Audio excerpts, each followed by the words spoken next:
बिस्मिल्लाहिर्रहमानिर्रहीम अस्सलामु अलैकुम रहमतुल्लाहि व बरकातुहू।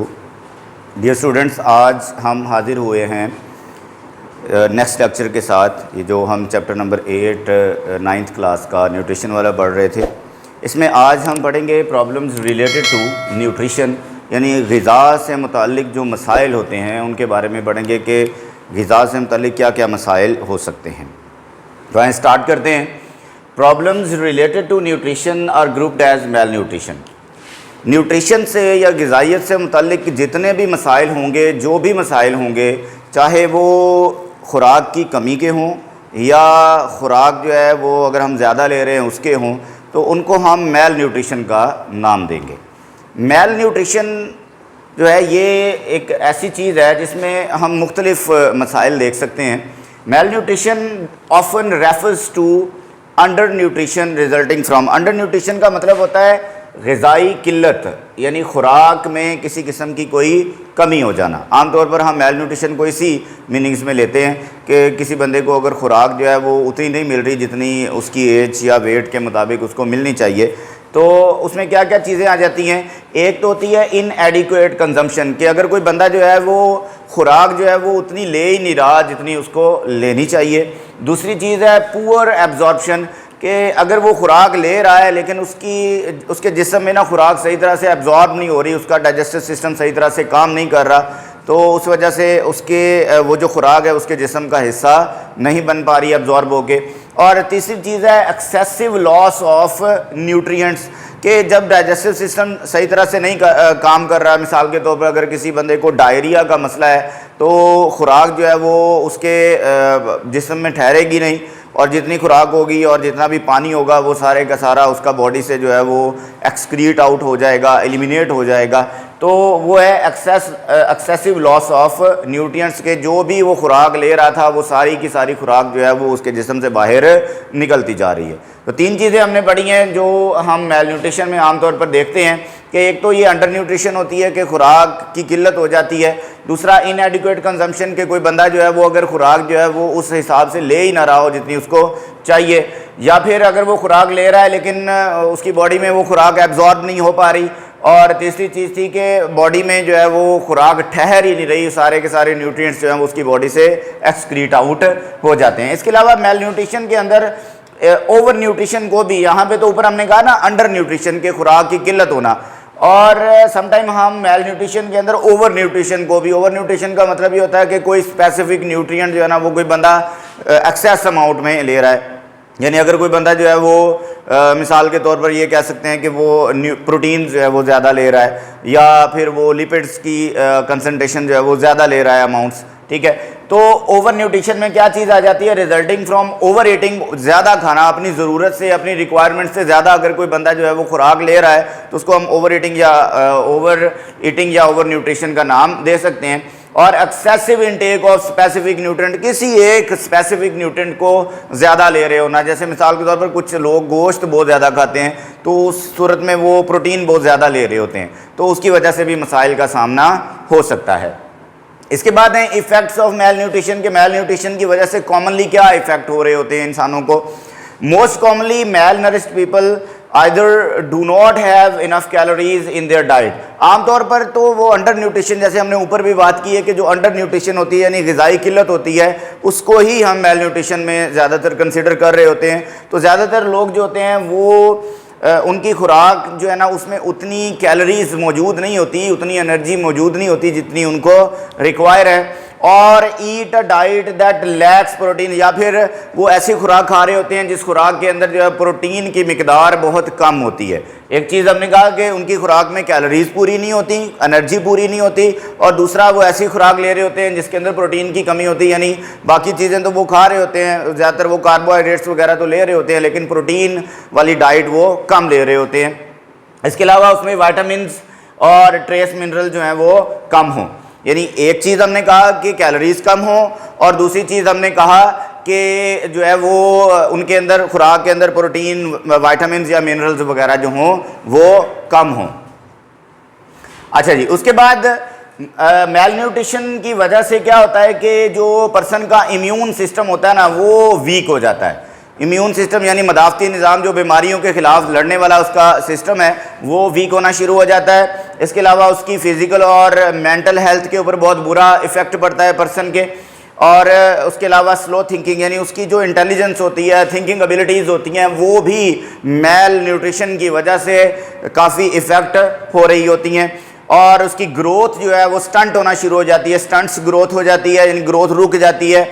और लास्ट पे जो है वो फिटल डेवलपमेंट के ऊपर भी, यानी बच्चे की जब मदर के बैली के अंदर ड्यूरिंग प्रेगनेंसी डेवलपमेंट हो रही होती है, उसके ऊपर भी मेल न्यूट्रिशन जो है वो इफ़ेक्ट करती है। तो इसके बाद जो है वो फॉर्म्स ऑफ मेल न्यूट्रिशन है, यानी मेल न्यूट्रिशन किस किस किस्म की हो सकती है। मेल न्यूट्रिशन की वैसे तो बहुत सारी टाइप्स हैं, बहुत सारी फॉर्म्स हैं, लेकिन आपकी बुक में जो है वो सिर्फ 3 इसकी जो फॉर्म्स हैं वो बताई गई हैं। उनमें से पहली फॉर्म जो है वो है protein energy mail nutrition. Protein energy mail nutrition को शॉर्टली हम PEM भी कहते हैं। उसके बाद है मिनरल डेफिशिएंसी डिजीज़ यानी MDD, और लास्ट पे है ओवर इनटेक ऑफ न्यूट्रिएंट्स यानी OIN। 3 फॉर्म्स बताई हैं, एक प्रोटीन एनर्जी मेल न्यूट्रिशन, दूसरा है मिनरल डेफिशिएंसी डिजीज़, और लास्ट पे है ओवर इनटेक ऑफ न्यूट्रिएंट्स।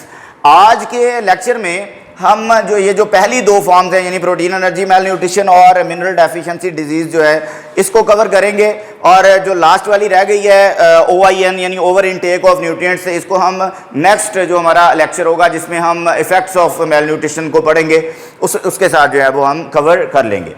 तो आज देखते हैं पहले प्रोटीन एनर्जी मेल न्यूट्रिशन यानी PEM क्या है। प्रोटीन एनर्जी मेल न्यूट्रिशन का मतलब ये होता है कि एक बंदे को एनर्जी और प्रोटीन जो है बॉडी में सही तरह से अवेलेबल ही नहीं हो पा रही, या अगर अवेलेबल हो रही है तो उसकी एब्जॉर्प्शन सही तरह से नहीं हो पा रही।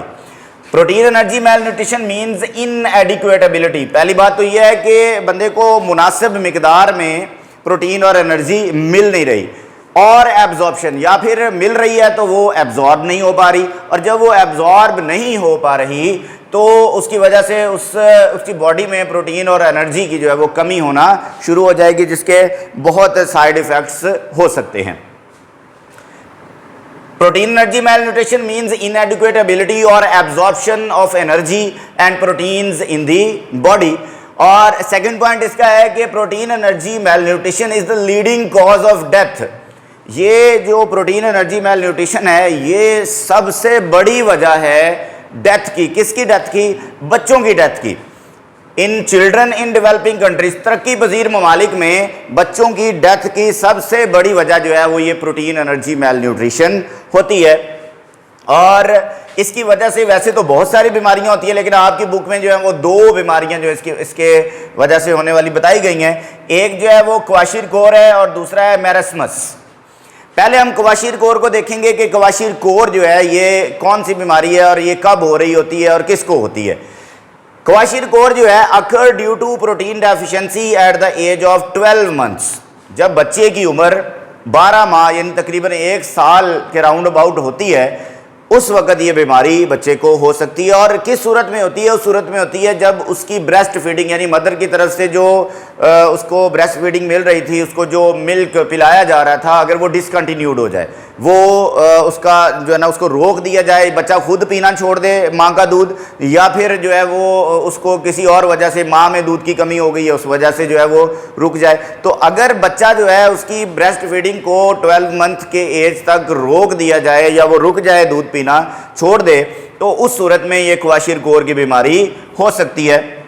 और इसकी ये ज़रूरी नहीं है कि 12 मंथ की एज में ही हो, ये उसके अलावा भी किसी भी टाइम पे जो ग्रोइंग ईयर्स होते हैं ना बच्चे के, जब वो ग्रो कर रहा होता है, नशोनुमा पा रहा होता है, तो उस दौरान किसी भी वक्त पे ये बीमारी जो है वो हो सकती है। लेकिन ज़्यादातर इसके होने के चांसेस जो है ना वो ये ऊपर वाला पॉइंट जिसमें 12 मंथ्स बताया गया है, और वजह भी क्या है? ब्रेस्ट फीडिंग जो है उसके डिसकंटिन्यूड होने की वजह से।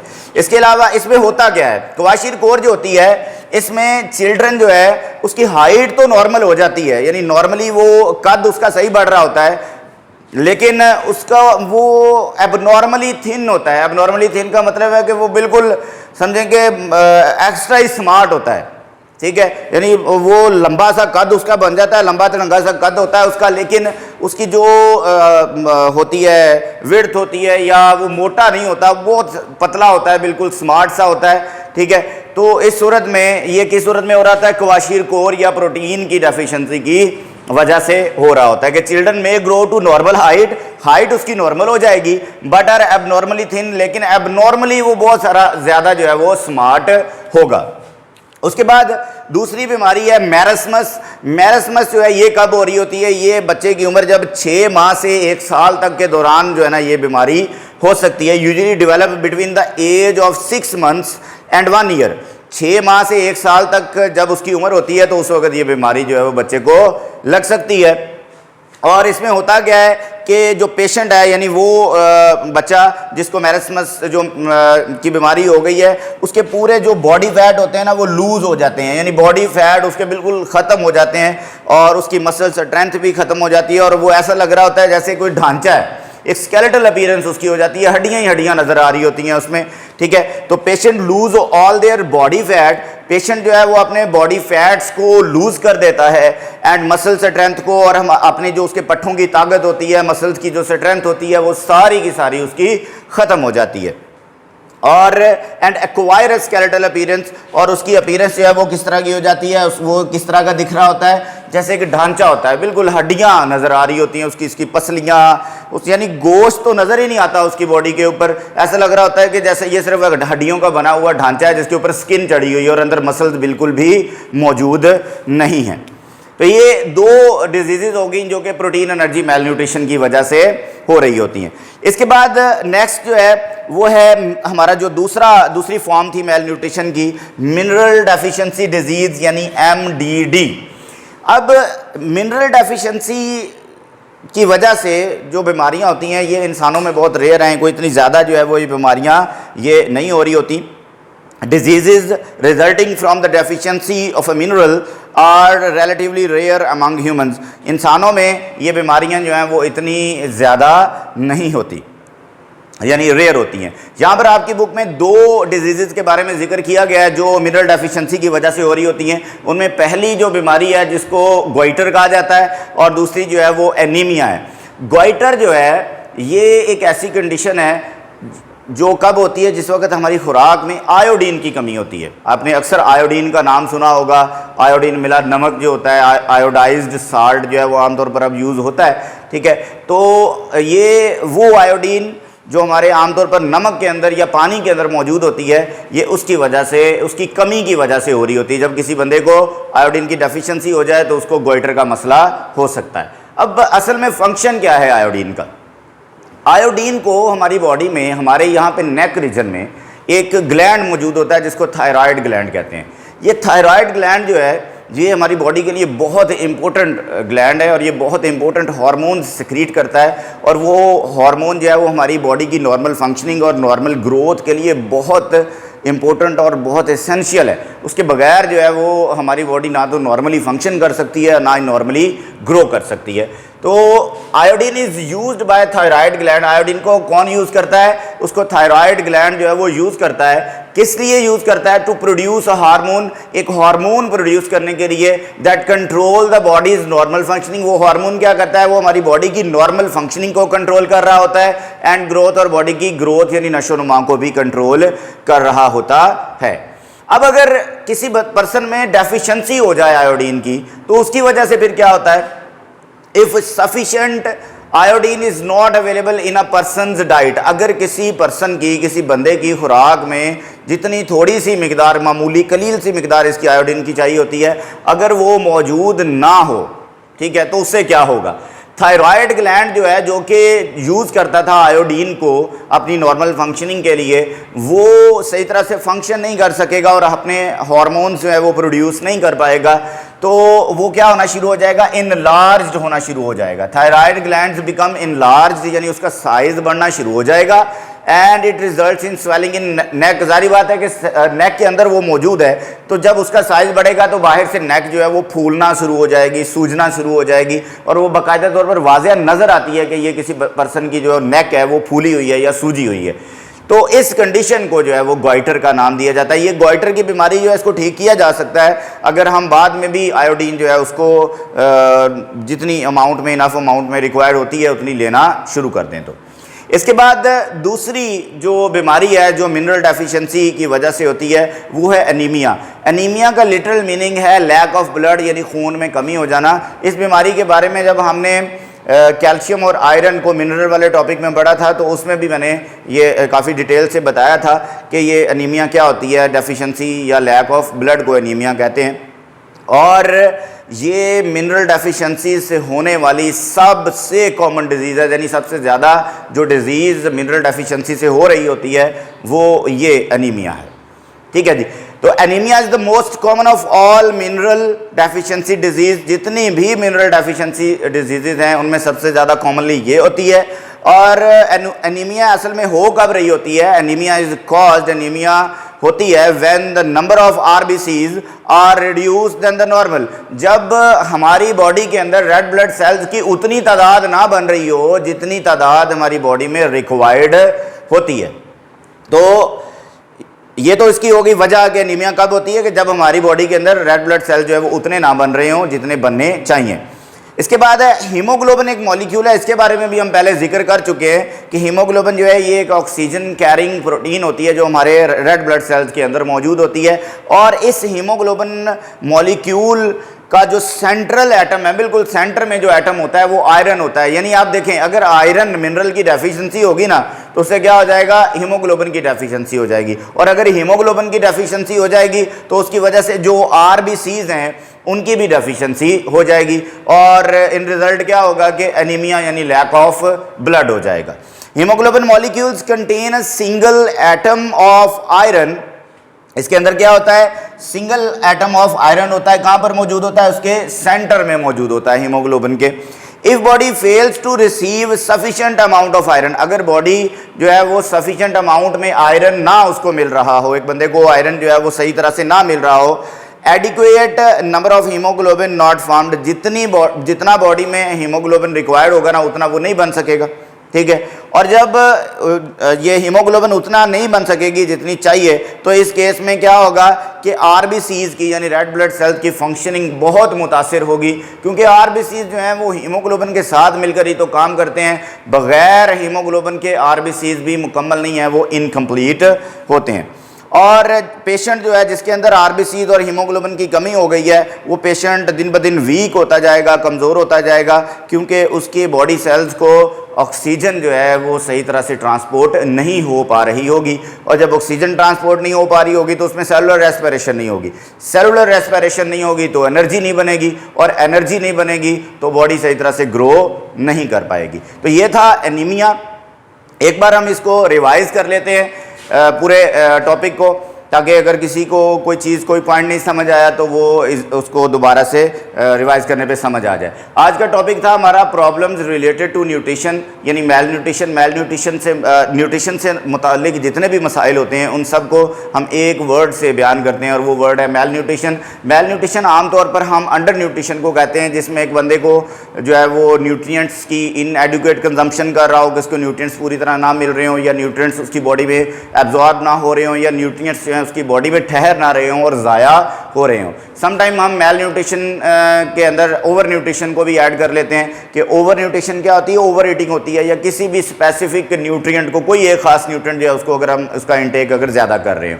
इसके बाद है effects of male nutrition. Mail nutrition के इफेक्ट्स में मोस्ट कॉमनली जो मेल नरिश्ड पीपल होते हैं उनमें या उनकी खुराक में या तो कैलोरीज पूरी नहीं होती, या फिर वो ऐसी खुराक ले रहे होते हैं जिसके अंदर प्रोटीन, विटामिन और ट्रेस मिनरल जो है इनकी कमी होती है। और मेल न्यूट्रिशन अगर हो जाए किसी पर्सन को तो उसका इम्यून सिस्टम वीक हो जाता है, उसकी जो फिज़िकल और मेंटल हेल्थ है उसके ऊपर बहुत बुरा इफेक्ट पड़ता है, उसकी थिंकिंग स्लो हो जाती है, ग्रोथ जो है वो रुक जाती है, स्टंट ग्रोथ हो जाती है, और उसकी जो फीटल डेवलपमेंट है यानी बच्चा जो मदर की बैली के अंदर होता है ड्यूरिंग प्रेगनेंसी, उसकी डेवलपमेंट के ऊपर भी काफ़ी बुरा असर पड़ता है। इसके बाद फॉर्म्स थी मेल न्यूट्रिशन की, कि मेल न्यूट्रिशन जो है इसकी जो है वो कौन कौन सी इकसाम हो सकती हैं। 3 इकसाम आपकी बुक में बताई गई हैं। एक है protein energy mail nutrition, PEM mineral deficiency disease MDD, और लास्ट पे है over intake of nutrients OIN। पहले हमने प्रोटीन एनर्जी मेल न्यूट्रिशन को पढ़ा कि प्रोटीन एनर्जी मेल न्यूट्रिशन का मतलब ये है कि या तो बंदे को प्रोटीन और एनर्जी अवेलेबल ही नहीं हो पा रही, यानी उतनी मिल नहीं रही जितनी चाहिए, या फिर अगर अवेलेबल हो रही है तो उसकी बॉडी में सही तरह से एब्जॉर्ब नहीं हो पा रही। इसके अलावा प्रोटीन एनर्जी मेल न्यूट्रिशन जो है ये बहुत इंपॉर्टेंट लाइन है। प्रोटीन एनर्जी मेल न्यूट्रिशन जो है ये डेवलपिंग कंट्रीज़ के अंदर, तरक्की पजीर ममालिक के अंदर सबसे ज़्यादा जो है वो बच्चों की डेथ की वजह है, और इसकी वजह से बहुत सी बीमारियां होती हैं, जिनमें से 2 बीमारियां जो हैं वो आपकी बुक में बताई गई हैं, जिसमें एक क्वाशीरकोर है और दूसरा मैरस्मस है। क्वाशीरकोर जो है ये उस वक़्त बच्चे को होती है जिस वक्त उसकी एज 12 मंथ्स के करीब होती है, यानी 12 माह की उम्र में ये बच्चे को हो रही होती है, और होती उस सूरत में जब बच्चे की जो ब्रेस्ट फीडिंग है उसको डिसकंटिन्यूड कर दिया जाए। और ये इस 12 माह की उम्र के अलावा भी हो सकती है, लेकिन ज़्यादातर इस एज में 12 मंथ्स की एज में हो रही होती है। और इसमें होता क्या, इफ़ेक्ट्स क्या होते हैं इसके, कि बच्चा जो है वो नॉर्मली हाइट तो ले रहा होता है, लेकिन उसका वेट ज़्यादा नहीं बढ़ रहा होता, अब नॉर्मली वो थिन होता है। मैरस्मस जो है वो 6 माह से 12 माह यानी 6 माह से 1 साल तक की उम्र के दरमियान होती है, और इसमें पर्सन जो होता है वो बॉडी फैट जो है, यानी पेशेंट जो है अपना बॉडी फैट लूज़ कर देता है, मसल स्ट्रेंथ ख़त्म हो जाती है, गोश्त बिल्कुल ख़त्म हो जाता है, और बिल्कुल हड्डियों का ढांचा सा जो है ना वो बच्चा या पेशेंट दिखने लग जाता है। और जिन बच्चों को ये मैरस्मस हो जाता है उनकी ग्रोथ जो है वो बहुत पुअर होती है, और वो अपनी एज से कम लग रहे होते हैं, यानी उनकी एज ज़्यादा होती है, लेकिन क्योंकि उनकी मसल स्ट्रेंथ और बॉडी फैट्स बिल्कुल ख़त्म हुए पड़े होते हैं, जिसकी वजह से उसकी एज जो है वो कम लग रही होती है। उसके बाद दूसरी फॉर्म थी, दूसरी टाइप थी इसकी, वो है MDD यानी मिनरल डेफिशिएंसी डिजीज़। ये इंसानों में बहुत रेयरली हो रही होती हैं। कुछ थोड़ी सी बीमारियां जो मिनरल डेफिशिएंसी की वजह से होती हैं, जिसमें एक गोइटर और दूसरी अनीमिया है। गोइटर वो कंडीशन है जो आयोडीन की कमी की वजह से होती है। आयोडीन हमारी बॉडी को थायराइड ग्लैंड की प्रॉपर नॉर्मल फंक्शनिंग के लिए चाहिए, और थायराइड ग्लैंड असल में आयोडीन को यूज़ करके ये कुछ हार्मोन्स पैदा करता है। वो हार्मोन जो है वो हमारी बॉडी की नॉर्मल फंक्शनिंग और ग्रोथ में हेल्प कर रहे होते हैं, और अगर किसी पर्सन में आयोडीन की कमी हो जाए तो उसकी वजह से जो थायराइड ग्लैंड है उसका साइज़ बढ़ना शुरू हो जाता है, जिससे ये नेक वाले रीजन में स्वेलिंग हो जाती है। इस कंडीशन को गोइटर का नाम दिया जाता है। और लास्ट पे हमने अनीमिया पढ़ा। अनीमिया जो है ये लैक ऑफ ब्लड यानी खून की कमी को कहते हैं, और एनीमिया मिनरल डेफिशिएंसी से होने वाली बीमारियों में सबसे ज़्यादा मोस्ट कॉमन जो है ये बीमारी है। और एनीमिया में असल में क्या होता है कि RBCs यानी रेड ब्लड सेल जो हैं वो उतनी तादाद में नहीं बन पा रहे होते जितनी के बनने चाहिए।